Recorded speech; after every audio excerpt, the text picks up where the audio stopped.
Salut à tous, que la grâce de Dieu soit sur vous. J'espère que tous les messages que vous recevez de la part du serviteur de Dieu que je suis vous font assez de bien et que la grâce de Dieu soit sur vous. Donc comme je l'ai dit, vous pouvez toujours continuer à nous écrire, à nous envoyer vos sujets de prière et à nous soutenir dans la prière et aussi financièrement. Que Dieu vous bénisse pleinement. Le thème de ce matin, c'est le secret qui va changer ta manière de prier. Alléluia. Le secret qui va changer ta manière de prier. Parce qu'il y a des secrets qui sont dans la Bible. Et souvent, ce n'est pas de mystère, mais c'est des secrets qui sont simples, qui sont là dans les versets. C'est pour ça qu'il faut lire la Bible pour savoir faire sortir ces secrets-là. Que Dieu vous bénisse. Et donc, notre thème de base, notre texte de base, se trouve dans le livre de Psaume 115, le verset 16, qui nous dit « Les cieux sont les cieux de l'Éternel, mais il a donné la terre au Fils de l'homme. » Alléluia. C'est un texte que nous allons exploiter. Et ce texte nous donne deux informations importantes. La Bible dit, la première information, la Bible nous dit, les cieux sont les cieux de l'Éternel. Qu'est-ce que les cieux et quels sont les cieux de l'Éternel? Et la deuxième information, il a donné la terre au Fils de l'homme. Alléluia. Au travers de ce verset, ce que nous comprenons, c'est que les cieux, qui sont le monde spirituel, le monde invisible, tout ce que nous ne voyons pas, tout ce que nous ne touchons pas, tout ce qui relève du spirituel appartient à l'Éternel. C'est que l'Éternel a tout créé. C'est lui qui a créé les choses invisibles et c'est lui qui a créé les choses visibles. Mais regardez ce qu'il fait. Malgré qu'il a pouvoir sur tout, il va lui-même mettre sur pied des règles. Et il dit que le spirituel, tout ce qui est spirituel relève de lui. Mais qu'est-ce qu'il fait? Il donne la terre au Fils des hommes. Il donne la terre à l'homme. C'est-à-dire quoi? Tout ce qui se passe dans le spirituel, Dieu contrôle tout. Mais tout ce qui se passe sur la terre, avant que lui, Dieu, il n'intervienne, il faut que l'homme, faut qu'un homme puisse donner sa caution. Il faut que ça soit par le canal d'un homme. Souvent, Dieu prend des décrets. C'est-à-dire que des décrets providentiels. C'est-à-dire que lui-même, comme l'article 48, je crois, l'article 48 que les présidents utilisent souvent. Donc, il peut décider de lui-même intervenir, forcer. Mais cette règle, ce que nous venons de lire dans le livre de Psaume 115, le verset 16, est une information très importante. Et cela révèle pourquoi tu dois prier. Donc, pour que quelque chose se passe sur la terre, pour que quelque chose arrive sur cette terre, il faut la caution d'un homme. Et Satan, qui connaît ce verset et qui connaît ces règles, fait quelque chose. Et qu'est-ce qu'il fait? Regardez bien ce qu'il fait. C'est-à-dire qu'il utilise les sorciers. Parce que Satan sait que cette règle existe. Le spirituel, là, Dieu jette tout ce qui est spirituel. Mais ce qui est physique, ce qui doit arriver sur la terre, il faut qu'un homme donne sa caution. Donc Satan profite. Et il fait quoi? Il crée des gens, des sorciers, des mystiques, des féticheurs, des marabouts. C'est-à-dire que quelqu'un peut aller voir un féticheur et le féticheur lui demande de donner. Parce qu'au fait, c'est que le féticheur demande à celui qui est venu, à son client de lui envoyer, c'est rien d'autre qu'à avoir la caution. Être sûr que la personne est déterminée à aller jusqu'au bout. Donc on te dit pour tuer quelqu'un, il faut envoyer telle chose, il faut envoyer ceci, et puis ils vont faire des médicaments, et puis on tue. Mais quand on veut tuer là, on tue au nom de l'homme qui est venu. C'est-à-dire qu'avant même de tuer, c'est comme si on disait à Dieu, Seigneur, tu vois, il y a quelqu'un, tu as dit que tu as donné la terre au Fils des hommes. Toi, tu gères le spirituel, tu as donné la terre au Fils des hommes. Pour que quelque chose se passe, il faut qu'un homme donne sa caution. Donc voilà quelqu'un qui est venu nous voir pour que nous puissions tuer un autre homme. Donc comme il a donné sa caution au nom du fait qu'un homme, la terre donne au Fils des hommes, sur cette base-là, on tue l'autre. Est-ce que vous voyez un peu? Il faut qu'un homme donne sa caution. Il faut qu'un homme donne sa caution avant que quelque chose n'arrive sur la terre. Mais la bonne nouvelle, c'est que toi aussi qui es fils de Dieu, tu as une caution supérieure au royaume des ténèbres. C'est pour cela, quand tu dors la nuit, Dieu te réveille. C'est-à-dire quoi? Dieu a tout apprêté dans le spirituel. Dieu est prêt à agir. Mais il cherche un homme. C'est pour ça que la Bible dit que Dieu cherche un homme et il n'en trouve point. Dieu cherche quelqu'un qu'il va envoyer. Dieu cherche quelqu'un qu'il va donner sa caution et il n'en trouve point. Pour que quelque chose arrive, il faut qu'un homme donne sa caution. Et Dieu veut que tu donnes ta caution pour qu'il puisse agir puissamment sur la terre. Pour que Dieu fasse de grandes choses. C'est pour cela, souvent, Dieu te réveille. Dieu te dit, lève-toi, tu as prié pour le pasteur. Parce que quoi? Pendant que tu es en train de dormir, ou bien pendant que tu es en train de marcher, Dieu te dit de prier pour telle personne, de prier pour le pasteur, de prier pour les anciens, de prier pour toi-même, ou bien de prier pour ta maman, ou bien de prier pour quelqu'un. Parce que tout simplement, Dieu est prêt à agir. Comme lui, il voit dans le spirituel, il voit que celui pour qui il t'a demandé de prier là, c'est-à-dire est en danger. Les démons, il y a quelqu'un, il y a un autre homme, il y a quelqu'un qui est au village, il y a quelqu'un qui est quelque part, qui a donné sa caution. Donc les démons sont en marche pour exécuter ce que l'autre homme a décidé de faire à cette personne-là. Et pendant que les démons sont en marche, veulent exécuter, Dieu te touche parce que les anges sont prêts à intervenir. Et comme les anges sont prêts à intervenir, Dieu demande simplement que toi tu ouvres la bouche et que tu déclares, que tu donnes l'autorisation, que tu donnes la caution pour que le royaume de Dieu intervienne en faveur de cette personne. Souvent, on s'étonne. On dit, mais pourquoi Dieu me dit, il faut prier pour telle personne? Oui, Dieu te dit, il faut prier pour cette personne à cause de ce verset. Il dit quoi? Il dit, il a donné la terre aux fils des hommes. Ton pasteur a attaqué. Dieu dit, lève-toi, prie pour ton pasteur. Prie pour lui. Et quand tu te lèves, tu dis, Seigneur, souviens-toi de mon pasteur et agis dans sa vie. Automatiquement, la puissance de Dieu, l'armée céleste se met en marche. Parce que le monde spirituel était là. Sinon, mes amis, de vous à moi, si un ange sort dans un marché et commence à prêcher l'évangile, combien de personnes ne vont pas se convertir à cause de ce verset? Dieu ne peut pas faire ça. Vous savez, parce qu'il a donné la terre aux fils des hommes. Il a donné la terre, il leur a donné la terre, il leur a dit que c'est votre propriété. Mais le spirituel, il gêne. Donc, quand Dieu veut toucher quelqu'un, quand Dieu veut parler à quelqu'un, il faut qu'un autre homme donne sa caution. C'est pour cela, Dieu te dit de prêcher dans ton quartier. Dieu veut que tu ouvres la bouche et c'est lui qui met les paroles. C'est lui qui va toucher et Dieu va faire de grandes choses. Dieu cherche un canal. Dieu veut guérir les malades. L'esprit de la guérison est là. Le Saint-Esprit est prêt à guérir. Le Saint-Esprit est prêt à ressusciter. Le Saint-Esprit est prêt à faire quelque chose d'extraordinaire. Mais il cherche un homme. Il veut simplement que toi, tu ouvres la bouche. Mais quand Dieu te dit fais, tu as honte. Et si Everpi n'est pas guéri? Et si Everpi, si je prie et puis il n'est pas guéri? Il y a certains même quand il prie et puis il dit Seigneur, Seigneur, ne m'ennuie pas. Ou bien Seigneur, manifeste ta gloire. Hein? Si il n'est pas ressuscité là, c'est toi qui vas avoir honte. Mais attends, quand toi tu dis que s'il n'est pas ressuscité, c'est toi qui vas avoir honte là. C'est-à-dire que s'il était ressuscité là, c'est qui allait être glorifié? C'est ça. Parce que quand tu as honte, quand Dieu n'a pas guéri quelqu'un là, si Dieu l'avait ressuscité là, c'est-à-dire que toi tu allais te glorifier. C'est ce que ça veut dire. C'est ça, réellement. Dieu cherche un homme. Dieu veut t'utiliser. Toi qui m'écoutes, tu t'es toujours minimisé.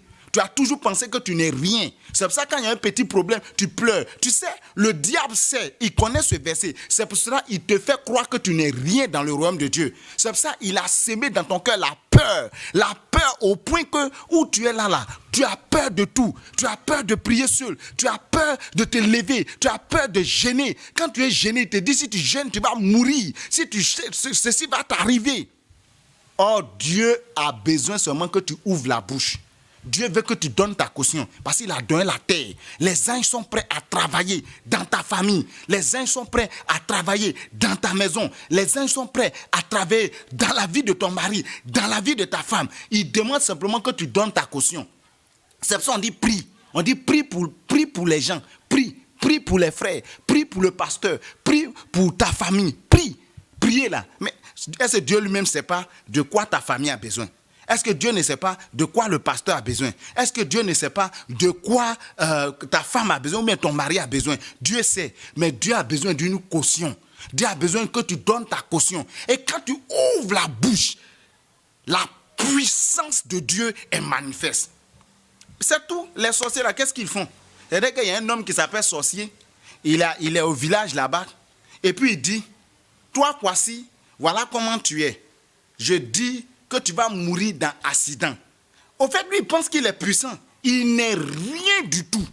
Le vaudou, là, il n'est rien. Le féticheur, là, il n'est rien. Mais quand lui, il a prononcé, les démons se mettent en marche sous la base de cette parole que nous venons de lire. Les cieux sont les cieux de l'Éternel, mais il a donné la terre aux fils des hommes. Les démons se mettent en marche. Et quand ils vont là-bas, ils disent à Dieu, mais il y a un homme qui nous a donné la permission de toucher à la vie de cette personne.